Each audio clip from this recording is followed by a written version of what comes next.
Boa noite a todos. Sejam bem-vindos a mais essa atividade da SER, a nossa querida Sociedade Espírita Renovação, no ano em que comemoramos o 40º aniversário de fundação da Casa. E com alegria, a Glaucia comentava, tantos rostinhos diferentes hoje, né? Tanta gente que parece, pelo menos a nós, que estão vindo pela primeira vez. É o Felipe.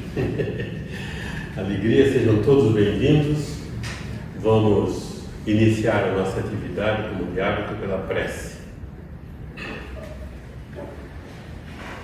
Querido Mestre Jesus, nesse instante, Senhor, queremos te agradecer a oportunidade de aqui estarmos, unidos pelo pensamento em prece, com o objetivo de mais uma noite de estudos, de aprendizado e de reflexão. Agasalhados pelo ambiente fluídico que a espiritualidade nos propicia, fortalecemos-nos com os ensinamentos, com essa assistência, para o enfrentamento das nossas dificuldades naturais, de um mundo imperfeito em que vivemos. Rogamos ao Mestre a assistência para todos nós, nessa atividade em especial para a nossa Glaucia, e que cada um de nós possa tirar o melhor proveito dos ensinamentos desta noite, de sua palestra, do seu estudo, resultado do seu conhecimento, do seu trabalho. Que Jesus estenda seu manto de paz e de amor sobre todos nós, sobre a nossa casa, nossa Sociedade Espírita da Renovação, seus diretores, seus trabalhadores e seus frequentadores, que aqui vêm mais uma vez nesta noite. Sob a assistência do Mestre, damos por início a atividade desta noite. Que assim seja. A palestra da noite está a cargo da nossa querida Glaucia Marins de Souza. A Glaucia já está na casa há alguns anos, é uma trabalhadora das diversas atividades e também na difusão doutrinária, no trabalho de difusão doutrinária do Espiritismo, e hoje nos alegra com sua presença e com seu trabalho. Vamos ouvir, Glaucia.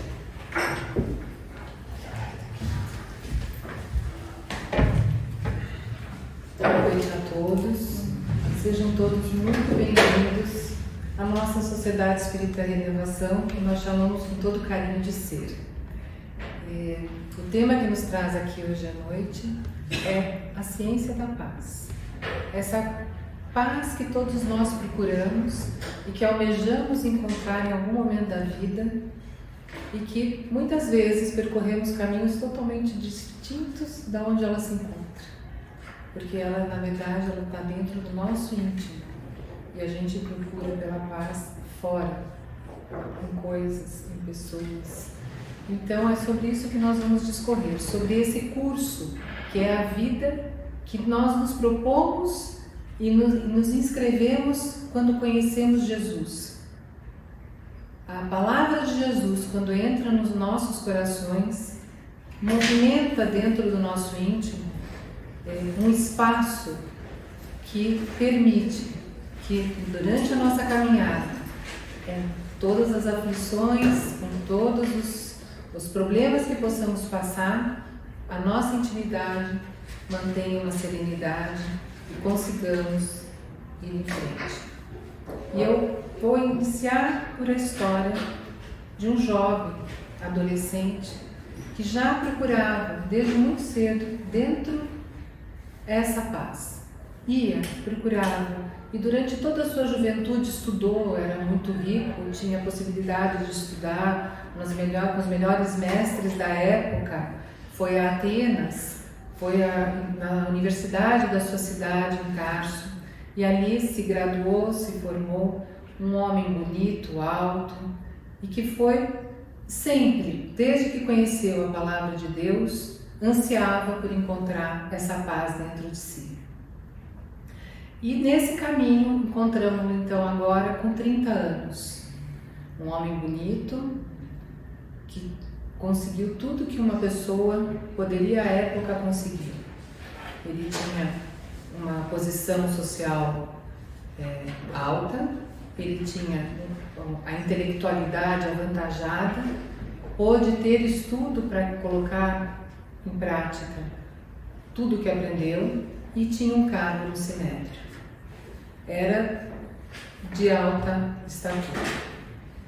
Esse homem, então, ali naquela posição que se encontrava, começou a escutar os burburinhos sobre cristãos que se encontravam e faziam reuniões. E ele, procurando ainda por essa paz que ele não havia encontrado, colocou dentro de si de que trabalhar para Deus, evitando que esse cristianismo se aumentasse seu espectro, ele estaria fazendo um excelente trabalho e ali ele encontraria a paz. E por isso ele começou a se envolver no meio dos cristãos. Só que nesse caminho no meio dos cristãos, já o primeiro passo que ele sentiu, que lhe causou muita estranheza, foi o fato de que essas pessoas eram tão simples, eram pessoas pobres, muitas vezes, que não tinham a educação que ele havia tido, que não tinham a condição financeira que ele havia tido, e que, no entanto, se encontravam com aquilo que ele tanto ansiava. Ele via no olhar, ele via na palavra, ele via no caminhar das pessoas uma paz, uma serenidade que ele jamais havia encontrado.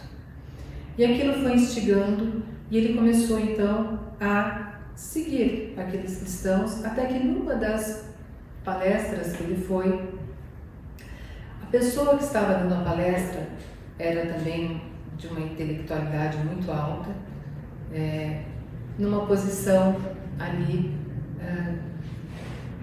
colocando a palavra de Jesus de uma forma que o abateu.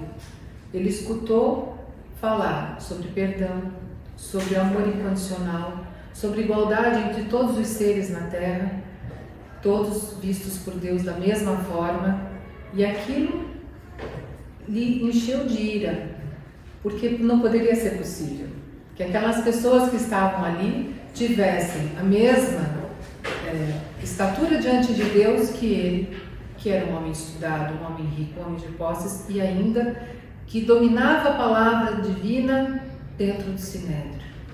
Como que podia haver isso? E num debate, numa tertúlia que teve com Estevão, ele viu também, notou a grandeza e como conheciam as leis mosaicas o Estevão. Falava de Jesus, mas conhecia a lei mosaica como ninguém. E aquilo então causou uma mudança dentro de Saulo, de forma que ele perseguiu, prendeu e conseguiu que Estevão fosse condenado à morte.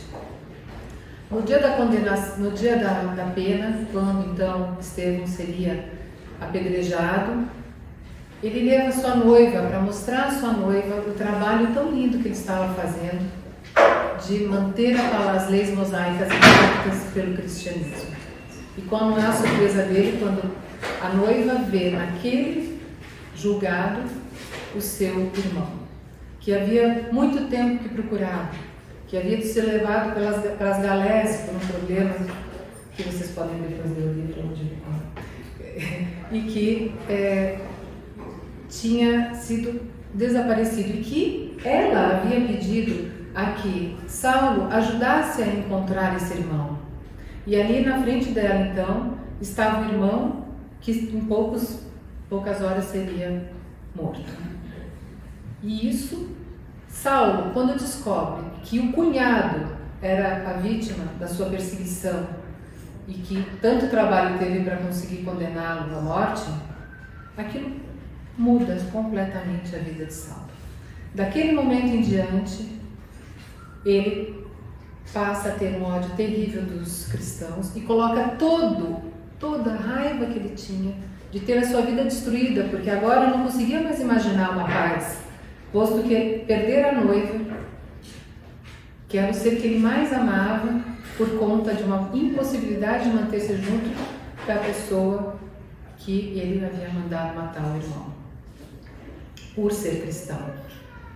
E aquilo causando essa perseguição, Saulo, em determinado momento, atrás de Ananias, que foi era um cristão que disseminava a palavra de Cristo e que havia convertido sua noiva ao cristianismo, ele indo pelo deserto em direção a Damasco, onde iria ali prender Ananias, e começa nessa retrospectiva, ali indo no seu cavalo sozinho, essa solidão do caminho num deserto, fazia toda essa retrospectiva da sua vida, desde de um jovem rico que teve estudo, que teve tudo, que teve cargo no Sinédrio, até a derrocada total, com seu coração partido, tudo por causa dos cristãos. Na cabeça dele, naquele momento, a perseguição a Cristo tinha todo sentido.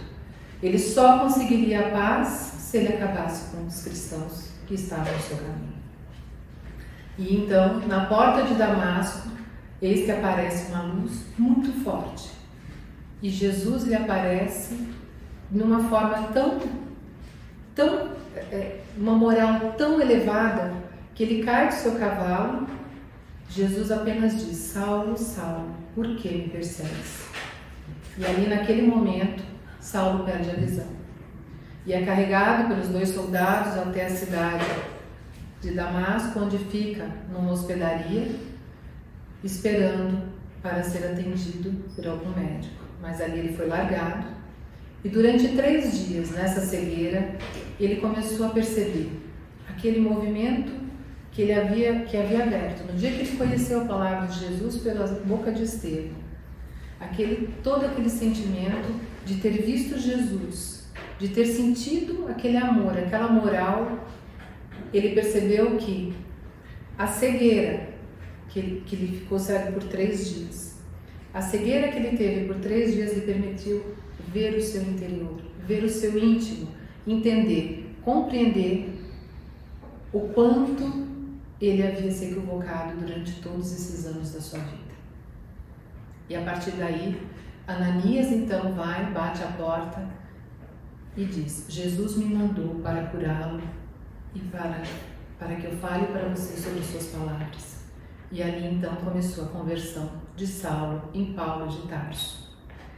A partir daquele momento ele sentiu a necessidade de um isolamento maior para que ele pudesse reestruturar o seu íntimo, porque todos nós temos que, para obter esse caminho da paz, nesse curso que é a vida, com todas as nossas problemáticas que nos aparecem na vida, nós precisamos desse silêncio, dessa solidão em alguns momentos, a fim de nos conectarmos conosco mesmo, entendermos o que está passando no nosso íntimo e conseguir conectar com Deus.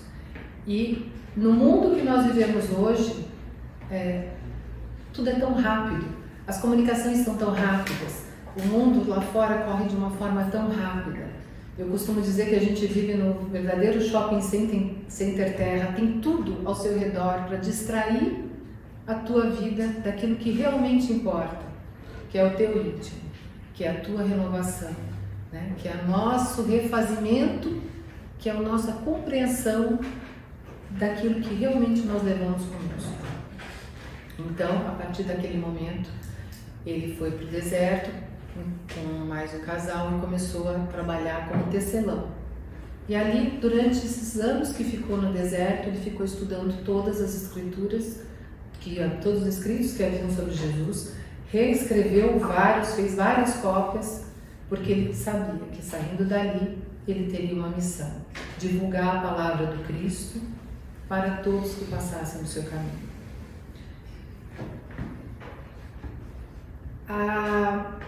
A ciência da paz, ela nos propõe isso, ela nos propõe esse caminho, ela nos propõe abrirmos a nossa alma tirarmos aquilo que ocupa um espaço que não nos serve, para que a gente coloque dentro dela amor. A base da nossa paz é o amor que a gente consegue ampliar. Todos nós temos dentro de nós uma luzinha de amor. E quando a gente para analisar o nosso dia a dia e as brilhinhas, as picuinhas que temos pelo dia, que passam, aquilo que nos incomoda, muitas vezes a gente começa a perceber o quão pequeno é o nosso amor quando a gente se compara com pessoas como Paulo ou aquilo que Jesus veio nos falar. E não é que nós não possamos amar dessa forma. Todos nós podemos amar dessa forma. E o mais lindo desse caminho, desse curso da paz, que é a ciência da paz, é que tudo na nossa vida nos leva para isso. Todas as nossas aflições, todos os nossos tormentos, a gente se sente tão mal quando está aflito, tão mal quando está atormentado, que você repõe, você começa a repor pensamentos e falar, gente, por que eu estou pensando isso dessa forma? Por que eu estou vivendo dessa maneira? Se eu poderia ter paz, isso nem é tão importante para mim como eu penso que é. Então a gente precisa criar espaço dentro do nosso ser para que caiba a paz. E durante esses anos que Paulo estava no deserto, ele começou também a perceber o quanto a vida dele, durante os 30 anos que ele viveu, ela foi baseada em matéria, na materialidade das coisas. Então era a riqueza, eram os melhores mestres, era a posição social no sinédrio, era a sociedade onde ele vivia, e que nada disso havia trazido para ele essa paz. Ao contrário, esse orgulho do qual ele ostentava toda essa materialidade, foi o grande vilão da sua derrocada, porque percebe ele que no momento em que ele estava com a noiva, em frente ao irmão da noiva, ele teria autoridade para que aquele homem não fosse morto. Mas o orgulho dele não permitiu, na hora, que ele mudasse a sentença e liberasse aquele cristão ao qual ele colocou como um homem que estava indo contra as leis de Deus. E tendo contato agora com as leis que Jesus nos mostrou que são as leis de Deus, o amor, o perdão, a caridade, a solidariedade, essas qualidades de um ser humano, ele não havia nunca desenvolvido dentro dele. O quão pobre ele era dentro daquela riqueza onde ele vivia. E aí, quando ele conhece Jesus, ele percebe que ele passou a harmonizar a vida dele. Foi a hora em que ele começou, naquele momento, a ter uma esperança da harmonização e do primeiro sentimento de paz. Ali no deserto, pensando sobre toda a sua vida, ele começou a perceber que era possível, que seria muito difícil. Voltaria para a sociedade, que não aceitaria da forma como ele era, porque ele era judeu e voltou como cristão. E os cristãos eram perseguidos, assim como ele perseguia os cristãos, ele seria perseguido. Percebeu que seus amigos já não olhavam mais para ele como amigo, ele já não era mais recebido na casa de ninguém. Pediam aos empregados para que mandassem embora. Quando pedia comida em casa de muitas pessoas a quem ele serviu jantares fartos, não recebia nem um prato de comida. Dentro dessa sociedade em que ele vivia no topo, ele passou a não valer mais nada. E isso também foi um caminho.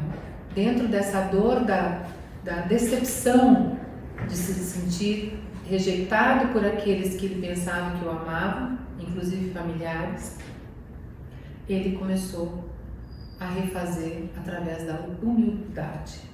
Ele começou a perceber a necessidade da humildade e que ele era mais feliz naquele momento pedindo um prato de comida na porta dos seus amigos que não lhe foi dado, do que quando ele servia comida para esses amigos nas suas mesas fartas. E se colocando dentro do caminho dos propósitos divinos em que ele se propôs então a divulgar a palavra de Cristo, ele almejou e durante toda a sua vida, o resto da sua vida, ao final ele encontrou essa paz. Nada mais que vinha de fora tirava dele aquela tranquilidade que ele sentia de estar conectado a Deus e de estar amando o seu próximo, fosse ele quem fosse. Todos esses que lhe viraram as costas, ele jamais criticou. Ele entendeu, posto que ele mesmo havia feito isso, porque aqueles que ainda não haviam conhecido a palavra de Jesus, que ainda não tinham tido a possibilidade de entrar em contato com o amor, porque eles seriam diferentes do que ele havia sido. Ele que tinha tido tanto estudo, e muitos desses não tinham tido, ao menos, nem metade do estudo que ele tinha tido. Então, para atingirmos o caminho da paz, ele nos dá, nesse caminho, 3 coisas que são muito necessárias. A primeira é a solidão. E eu não falo aqui da solidão da pessoa se isolar e ir para uma montanha e ficar sozinha. Não. Essa solidão, ela não é benéfica para nós. Nós nascemos numa sociedade, vivemos em sociedade. E temos todo o convívio com família, com amigos, com todos, que é necessário para todos nós. Faz parte do nosso aprendizado, como aprender sozinho. A gente aprende com o outro, são as provinhas do dia a dia com o outro, aquelas mesmas picuinhas que a gente aprende, a como a gente vai se posicionar diante do que vem de fora. Essa solidão que eu falo é a solidão do recolhimento, de ter um tempo na sua vida, no seu dia, para que você pare, ore, medite, pense e reveja o seu dia. Santo Agostinho já dizia, como que você faz para saber se está fazendo o melhor. Para, no final do seu dia, você olha tudo o que você fez e veja o que faltou, o que podia ser feito diferente, e no dia seguinte faça de outra forma aquilo que poderia ser mudado e continue a fazer bem aquilo que foi feito bem. Mas é diário, é todo dia, parar, ter um tempo. A gente tem que comer 3 vezes por dia, a gente tem que fazer ginástica, tem que ir no banheiro, tem que tomar banho, tem que fazer tanta coisa, a nossa higiene, a nossa vida, tem que trabalhar, por que a gente não pode ter um momento para a nossa alma? Então esse silenciar é o momento de nós cuidarmos da alma, da nossa alma. Então sem esse silêncio, você não consegue atingir o seu íntimo, se conectar com o seu íntimo e saber qual é o próximo passo para que você consiga almejar a almejada paz. A segunda coisa é a disciplina. Emmanuel sempre falava, quem viu os filmes do Chico sabe que Emmanuel falava disciplina, disciplina, disciplina, disciplina. Mas Emmanuel, o que eu faço? Disciplina, disciplina, disciplina. Mas não é essa disciplina que te prende, não é esse significado de disciplina que Jesus quis colocar. Quando se fala em disciplina, não é essa disciplina que prende, mas é a disciplina que liberta. É a disciplina que faz com que os seus hábitos sejam melhores para você mesmo.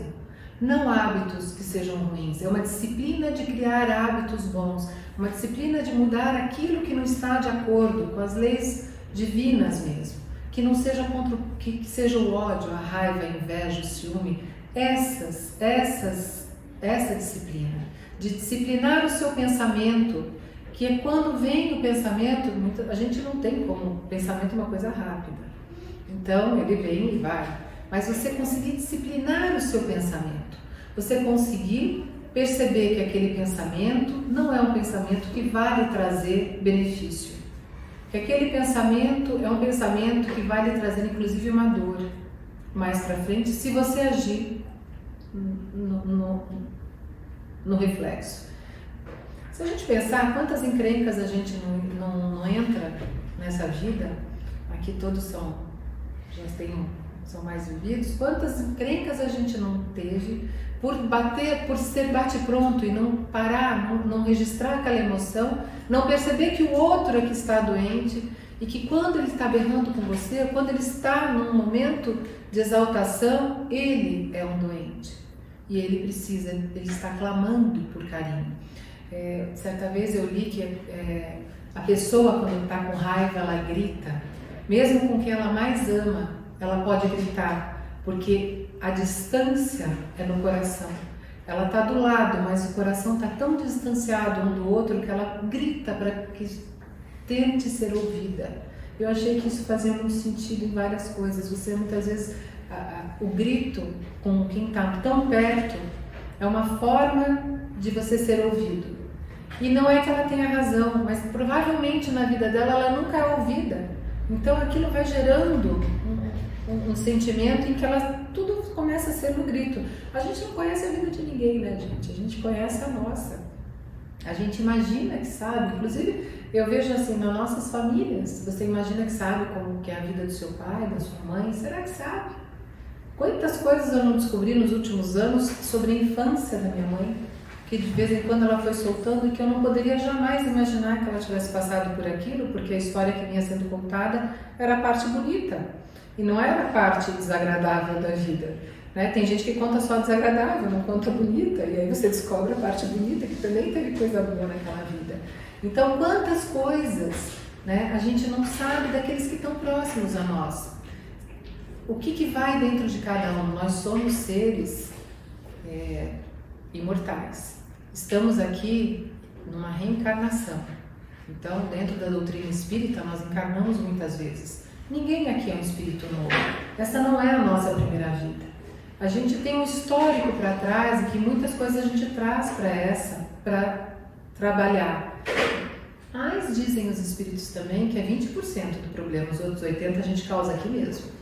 Com os nossos comportamentos, com a nossa intolerância, com a falta de perdão, com a falta de amor. E a gente vai arranjando encrencas pelo caminho de tal forma que quando vê, virou um bolo. Então, esse entrar no seu íntimo é rever o quanto intolerantes somos com algumas coisas. E o que isso nos traz de benefício? E será que se nós não fôssemos intolerantes, a vida não seria mais fácil e seria melhor para todo mundo? E isso não prejudicaria a nossa forma de ser? Então é essas perguntas que fazemos quando estamos sós. Escrever, eu sempre falo, dentro das emoções, do curso de emoções, uma das coisas muito importantes é você escrever naquele dia as emoções que você sentiu que te alteraram. Porque quando a gente tem uma emoção alterada, a gente sente isso fisicamente. Então, por exemplo, medo. Você sentiu um medo, teu coração bate mais forte, você se sente gelado. Você sente raiva, você junta o maxilar. É físico. Antes de ser... a emoção chega e ela já vem no físico primeiro. Você sente o físico, sente o psicológico e a tua reação vai ser muito baseada naquilo que você tem como memória. Então, se você sempre fala, não, eu sempre fui assim. Tá aí que tá. Se você não modificar, e é assim, sabe arquivo de computador que ele vai botando o que você usa mais em cima? Então você tem sempre aqueles arquivos em cima, e o em cima, em geral, está sendo refratário, você só rebate, só rebate, só rebate. Se você não pensa como foi a sua atitude naquele dia, o que poderia você ter feito de diferente? Porque muitas vezes nós somos desagradáveis, depois nos arrependemos. E aí, se você se arrepende, como que você deveria ter feito? Quando você cria essa sinapse, você já está colocando lá embaixo uma outra possibilidade de ação. E conforme você vai, então, na segunda vez acontece de novo, você já pode, se você parar um minuto, você fala, opa, lembra que eu já passei por isso e eu falei que eu ia fazer diferente? Começa a fazer diferente. Aquilo vai subindo até uma hora que esse que era o teu comum, de berrar, de gritar, de responder, ele vai lá para baixo. E esse de perdoar, de ser mais tolerante, de ficar em silêncio quando você vê que o outro está alterado, ele passa a trabalhar. É dentro da nossa mente, são sinapses, mas isso você só percebe se você parar e perceber como foi o seu dia, se você parar e perceber quais foram as suas reações, né? E Jesus nos traz muito isso, do calar e esperar e ver, você entender que aquele ser não está bem. E a gente sabe quando a pessoa está bem e quando não está bem. E se é tão estranho, por que você se alterou com alguém que é estranho? nem faz parte, a pessoa está lá, gritando. Gente, quantas vezes isso acontece, né? Você nem sabe quem é o ser.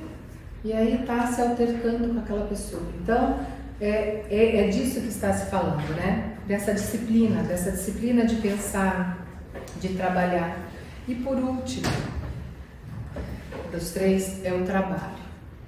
E não é o nosso trabalho do dia a dia, é um trabalho de mudança.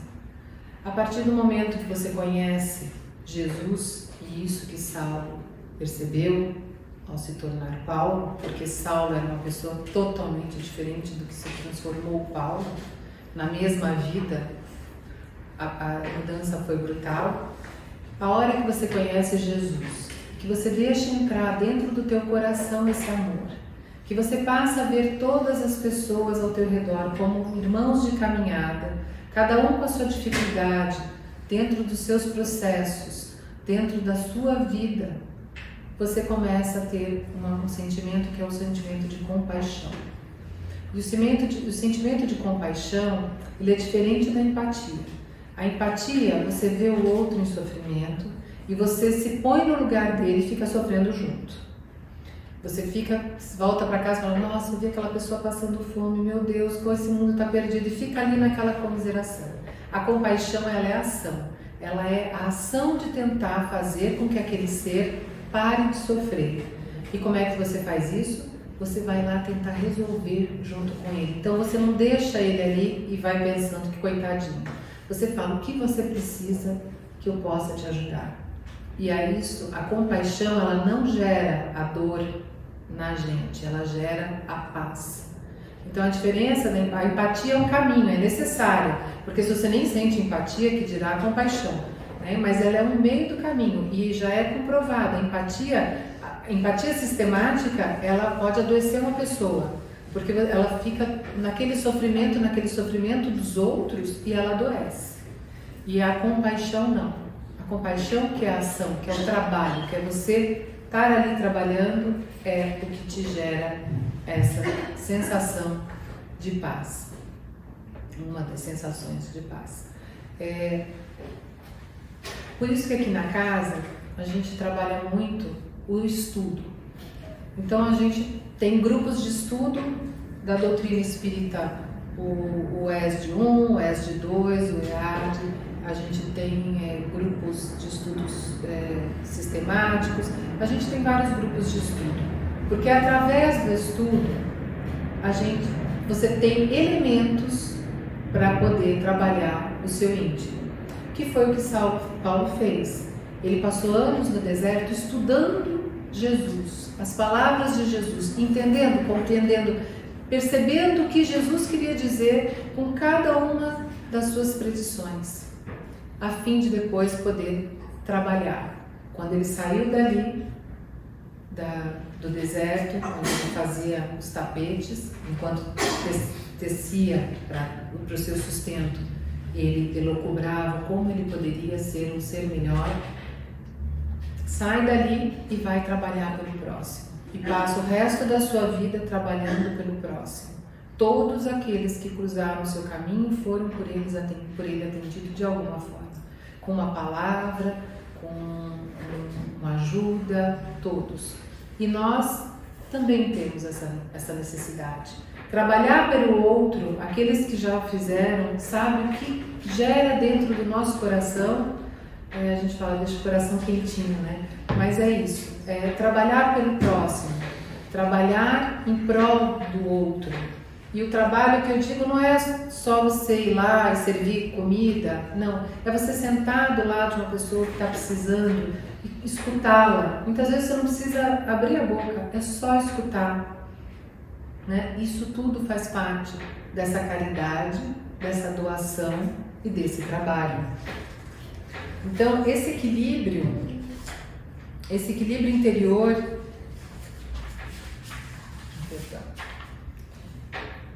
esse equilíbrio interior é o que nós procuramos. É apenas dentro dele que nós vamos conseguir encontrar um pouco de espaço para que possamos trabalhar em função da paz.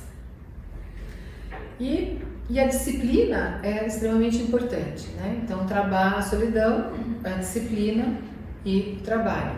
A gente não pode imaginar que a indisciplina vai estar no mesmo lugar que o amor de Jesus. É uma coisa impensável, assim, né? Então, você ter raiva, ciúme, inveja, você não, por exemplo, disciplinar as suas emoções. Como que você vai trabalhar com amor se você tem ódio? Como você vai trabalhar com amor se você tem raiva, inveja, ciúme? Todos esses sentimentos, quando a gente para e analisa, você percebe que eles vêm de um lugarzinho chamado ego. O nosso ego, ele trabalhou muito a nosso favor. Lá atrás, na época das cavernas, que a gente precisava sobreviver. E não é que a gente tem que suprimir o ego, porque o ego é que nos dá a individualidade. Mas a gente precisa disciplinar esse ego, a gente precisa educar o nosso ego, para que ele não interfira e não nos coloque como o ser mais importante do mundo, mas ele nos coloque como um ser. O seu ego tem que ser disciplinado a ponto de você conseguir ser um humano, ter esse amor e autoestima, autocompaixão. Tudo isso vem dessa preservação do ego, porque uma pessoa que não se ama não pode amar o próximo. Jesus dizia: amar a Deus sobre todas as coisas e ao próximo como a ti mesmo. E Joana nos ensina que se começarmos do inverso, chegaremos no amar a todos. Temos que amar a nós mesmos, depois amar os nossos próximos, e a partir daí a humanidade faz parte do nosso próximo. Mas se não começamos por nós a nos amar, e não estou falando daquele amor de que eu sou melhor, não, gente, vocês já entenderam, né? Aquele amor em que você se gosta. Você gosta das suas atitudes, você gosta de ser, você quer ser melhor para o mundo, você quer trabalhar pelos seres humanos, você quer estar melhor com você mesmo, você quer encontrar essa paz, você quer ser um ser mais pleno. Esse amor que você tem de querer se melhorar, de querer se aperfeiçoar como espírito, porque quando formos, tudo que aqui está fica. Só levamos aqui na bagagem aquilo que colocamos dentro de nós de melhor, ou ruim também. Mas também a gente não piora, não assim, não piora. Essa é uma grande coisa, eu sempre falo, essa é a melhor versão de nós mesmos. Então a pessoa fala assim: quem eu fui lá atrás? Não importa, se você pensar que essa é a tua melhor versão, você já começa a perceber que lá para trás só podia ser muito ruim, né? Pior, bem pior. Então vamos trabalhar essa daqui, deixar melhor, para que na próxima pior tenha sido essa daqui também. Então essa é a nossa melhor versão. Hoje nós nunca fomos tão bons como somos hoje, em termos das nossas qualidades que fomos adquirindo. E quanto mais nós podemos melhorar? Muito mais. A gente sabe que estamos ainda no mundo de provas e expiações, que é o segundo mundo dentro da categoria dos mundos espíritas, que temos os mundos primitivos, de provas e expiações, mundo de regeneração, mundo feliz e mundo perfeito. Então, temos aí uma categoria, nós estamos no segundo, é como se a gente estivesse assim num pré ainda, tem muito para aprender. Então, se nós não nos dermos o tempo de trabalharmos o nosso íntimo, a gente vai ficando. Deus e Jesus, aí chegamos na segunda parte, a paciência. A ciência da paz necessita da paciência. Nós temos que ter paciência com esse trajeto. Nós não vamos conseguir adquirir paz do dia para a noite, ou porque fizemos uma ação boa naquele dia. Não, a paz que sustenta o ser humano por mais tempo é uma paz que se conquista a cada caminhada, a cada passinho que você dá para se melhorar, você está indo nesse caminho. E nós temos que ter paciência conosco mesmo. A gente não vai ser maravilhoso do dia para a noite. Não é nessa vida que seremos perfeitos nem felizes para sempre. Então, temos que ter essa paciência e ter essa compreensão. Tirar o melhor de cada dia. E a gente tem dias muito bons mesmo. Se pararmos para pensar e analisarmos no final do dia, você vai ver 2, 3 coisas que te incomodaram, mas as outras horas todas foram horas de convivência boa, foram horas... Tem dias que são piores, mas são poucos também. Mas a nossos dias eles não são atribulados. Nós temos já essa condição, né? Tem pessoas que têm uma vida mais atribulada e muitas vezes estão mais tranquilas do que nós. Então, é você fazer das vicissitudes que aparecem na sua vida um caminho de propósito, de melhora, aprender e passar para frente. Eu costumo dizer que a gente só sofre com aquilo que a gente não aprendeu. A partir do momento que a gente aprende a lição, a gente não sofre mais. Eu não sei se é porque a prova não vem mais de novo, porque você já passou de ano, ou se é porque aquilo já não atinge mais onde atingir, você nem percebe, você vai caminhando e coisas que antes te perturbavam, elas não fazem mais diferença.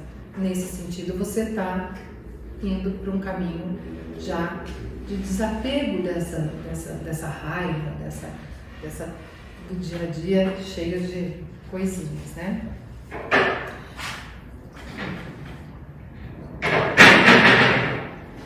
E também podemos ver com a história de Saulo que essa paz não está lá fora. Não são as coisas materiais que vão nos trazer essa paz. Não são as coisas materiais que vão trazer o nosso crescimento interno. As coisas materiais têm um limite para nos atender. E quanta energia não se gasta, muitos seres humanos gastam uma energia louca pelo excesso de materialidade. E por vários motivos. Não, eu tenho que deixar para o meu filho, tenho que deixar para o meu filho e para o meu neto, eu tenho que ter... Não, meu carro não é tão bom, preciso ter... Quantas coisas na matéria a gente vai se perdendo e não é difícil disso acontecer. Você vai lá, você melhorou, você quer um pouquinho mais, você gasta uma energia tão grande. E tem um momento em que aquilo que você gasta de energia nunca mais, não vai compensar jamais o que você adquiriu de materialidade. Então, essa felicidade, a paz, o amor, você não vai encontrar lá fora. É um mundo interior, é um mundo feito por você. Só nós podemos trabalhar esse mundo interior. E Deus não tem pressa, não. Ele botou a gente aqui, a gente vai caminhando, vai nascendo, vai morrendo, vai nascendo, vai morrendo, vai aprendendo um pouquinho cada vez. Não tem pressa, ele sabe que nós vamos aprender. Porque a única coisa que é certa na nossa trajetória como espírito é a perfeição. Agora, quanto tempo cada um vai levar, como que isso vai se dar, o que a gente vai arranjar de encrenca no caminho para ter que solucionar ali na frente, isso somos nós que determinamos. Então, somente nós, cada um de nós pode trabalhar o seu interior. E isso é muito interessante porque a gente muitas vezes quer que o outro mude, né? E aí, o que eu chamo de expectativas desleais, né? Você quer que o outro seja daquele jeito que você imaginou que ele teria que ser, porque ele vai ser muito mais feliz se ele for daquele jeito. Mas se nós pensarmos que para mudar uma coisinha na gente é uma dificuldade tão grande, quem aqui não passou pelo dia da segunda-feira do regime? E aí na terça já dá aquela desânimo, e na quarta você está morrendo de fome, e na quinta você se entrega. Porque afinal de contas já está quase chegando o fim de semana. Né? Para essas coisas que são externas, materiais, a gente já tem essa dificuldade. Imagina para mudar um hábito interno, imagina para você aprender a perdoar. Eu estava essa semana numa reunião e eu falei, estava brincando sobre signos, né? E a pessoa disse que era de escorpião. Eu falei, vixe, mas escorpião é difícil de esquecer, escorpião guarda mágoa. Ela falou assim, eu tenho um monte de mágoa. E ela é super querida, né? Eu falei assim, não acredito que você tem um monte de mágoa. Eu tenho, eu já estou fazendo terapia há anos, eu não consigo largar as minhas mágoas. Aí eu falei assim, é porque elas sabem danar, elas não se afogam. Mas é isso, a mágoa ela vem do não perdão. Você não consegue perdoar, você não consegue entender que aquela pessoa, porque todos nós, gente, eu duvido que aqui não seja assim, a gente está fazendo o melhor que a gente pode. Muitas vezes, no momento, depois você pensa, poderia ter feito melhor, mas naquela hora você fez exatamente aquilo que você podia fazer de melhor. Então, aquela pessoa também, era aquilo que ela podia dar naquela hora. Era aquela fala, era aquele sentimento que ela tinha dentro dela, era aquilo que ela podia dar. né? Então, quando você leva para dentro de você a ponto de se magoar tão profundamente que você não consiga, com um determinado espaço de tempo, perdoar, é porque você tem que também revisar dentro de você o seu eguinho, porque alguma coisa ali você achou que você era mais importante, merecia mais consideração. E na verdade não era com você, era com ela, porque tudo é com a gente mesmo. Quando a gente está bravo e põe para fora, é porque lá dentro tem alguma coisa que não está certa dentro da gente mesmo. É tudo com a gente, não é com o outro. Então, também é para se pensar. E essa paciência. A paciência é aquilo que Joana de Ângeles chama de uma esperança operosa. A gente tem ali, faz tudo que está ao alcance da melhor forma possível. E dali para frente vê o que vai gerar. Então, é aquela história, a gente lança as pedras, só que quando você faz, tendo certeza que fez o melhor que podia, você fica em paz. Quando você faz mais ou menos, aí você já não sente tanto essa paz, você fica, podia ter feito melhor, podia ter sido melhor. E, na verdade, não podia, porque se tivesse podido, você tinha feito. Então, todo esse viver. E eu acho que viver é uma coisa maravilhosa, porque quando a gente para ver as experiências que já passamos e como solucionamos tantos problemas que passaram pela nossa vida e como que superamos tantas dificuldades, e quando começamos a entender a palavra de Jesus e conseguimos fazer isso com amor, conseguimos entender dessa forma harmoniosa, de colocar dentro do nosso dia a dia a harmonia nos nossos atos, nas nossas palavras, nos nossos gestos. Quando nós começamos a ter esse brilho de que podemos ser uma luz de amor na vida do outro, que passa pelo nosso caminho, tudo muda completamente. Então, eu costumo falar das rosas, né? Falo assim, saiam de manhã ficticiamente um maço de rosas na mão e começa a observar as pessoas que andam na rua. E aquela pessoa que você vê que está triste, que está zangada, você oferece uma rosa. Olha para ela e oferece. É incrível, porque a maior parte das pessoas olham para você de volta. Umas sorriem. Eu nunca tinha percebido isso, até começar a prestar atenção em tudo mesmo, em todo o processo. Nós somos energia. A gente passa essa energia, a gente consegue passar esse amor, assim como Jesus, não vou comparar obviamente, né, a nossa energia com a de Jesus, que onde entrava, tudo se modificava pela capacidade magnética que ele tinha de expandir o seu amor, a gente também tem quando a gente entra. Entramos num ambiente que está pesado, sentimos aquele peso e muitas vezes com a gentileza, com carinho, com atendimento, conseguimos mudar aquele clima e fazer com que a coisa saia para um nível melhor. Da mesma forma, está tudo tranquilo, chegamos com raiva, chegamos bravos, chegamos esbravejando, aquilo que estava tranquilo, na hora se dissipa e vira um furdúncio, como dizia a minha avó. Então, nós somos energia, nós somos esse amor. E tudo que vai contra esse amor, ele vai contra essa paz. Todos os atos que nós fazemos, que não é dentro do amor ao próximo, do amor a nós mesmos, do amor que existe ao nosso redor, porque se olharmos a natureza, não tem coisa mais linda do que ver o verde, a quantidade de flores coloridas, os pássaros, o canto dos pássaros diferentes, a natureza, o céu azul. Às vezes está horrível, você fala, meu Deus, que nuvem negra, mas é uma nuvem negra, como é que do céu nasce de repente uma nuvem negra? É tudo tão maravilhoso ao nosso redor, porque é tudo com muito amor, para que os nossos dias não sejam iguais, para que os nossos dias tenham cor, para que a gente possa ter sons diferentes, encher a nossa alma e sermos melhores. Não é só para enfeitar, é para que a gente se sinta melhor nesse ambiente de natureza. É que a gente se sinta melhor dentro desse mundo e possa dar o nosso melhor.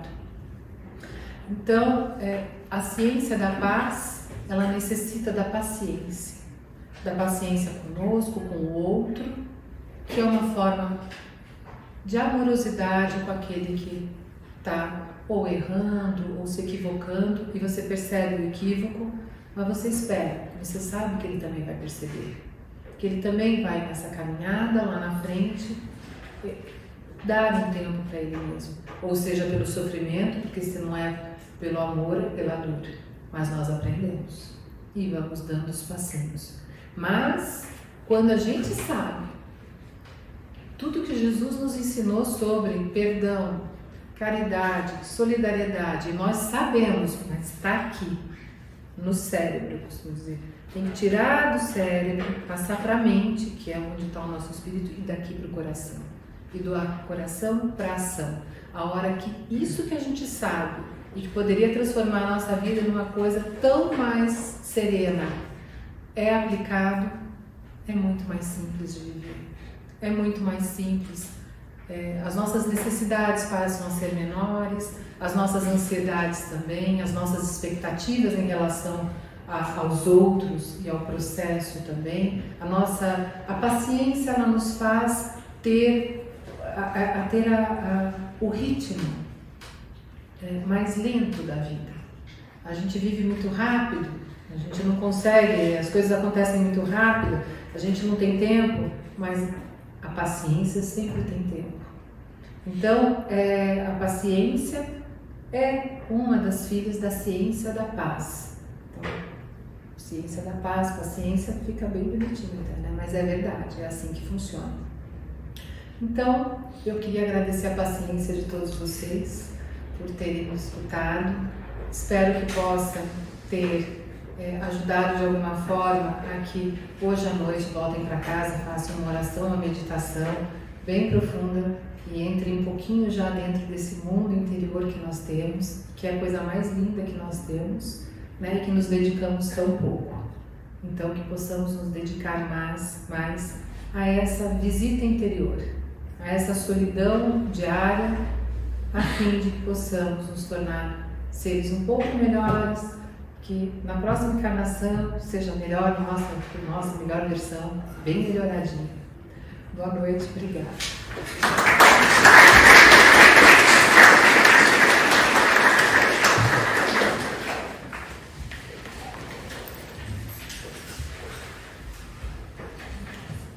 O nosso agradecimento à Gláucia pelo seu trabalho, pela sua palestra e pela oportunidade do tema, né? Porque eu tenho um pensamento comigo nesses dias difíceis, de tantas guerras, esse mundo antipático que está aí, né? Sempre penso que uma coisa óbvia, o mundo precisa de paz, né? Mas como você disse, essa paz começa em cada um de nós.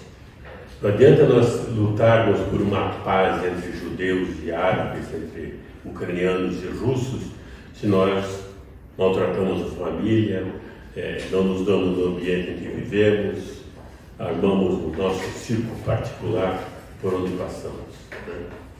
Temos que começar de casa, começar de dentro de nós, como você também nos trouxe, para tentar ajudar a construir um mundo melhor. E haveremos de fazer, se Deus quiser.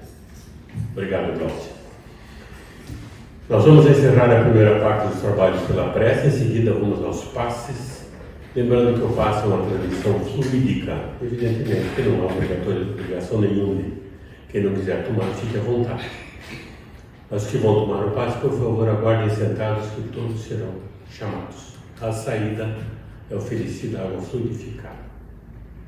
Vamos agradecer ao Mestre Jesus por esses momentos que aqui estivemos, de reflexão,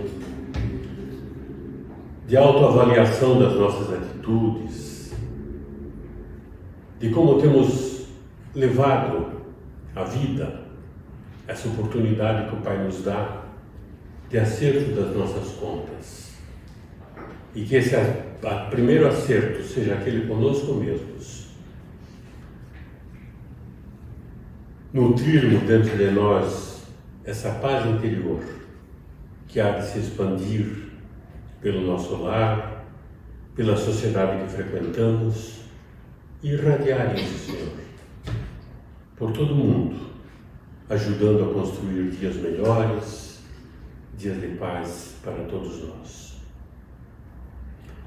Rogamos a Jesus a sua assistência a todos aqueles irmãos necessitados de quem nos lembramos nesse momento, aqueles que se encontram nos leitos hospitalares, nas ruas, nos asilos, nos orfanatos, nos presídios. Que a tua presença, querido amigo, possa levar um pouco de paz a cada um desses irmãos, propiciando-lhes momentos de harmonia interior e de trabalho na construção de melhores dias. Que Jesus permaneça entre nós ao longo dos nossos dias. Que assim seja.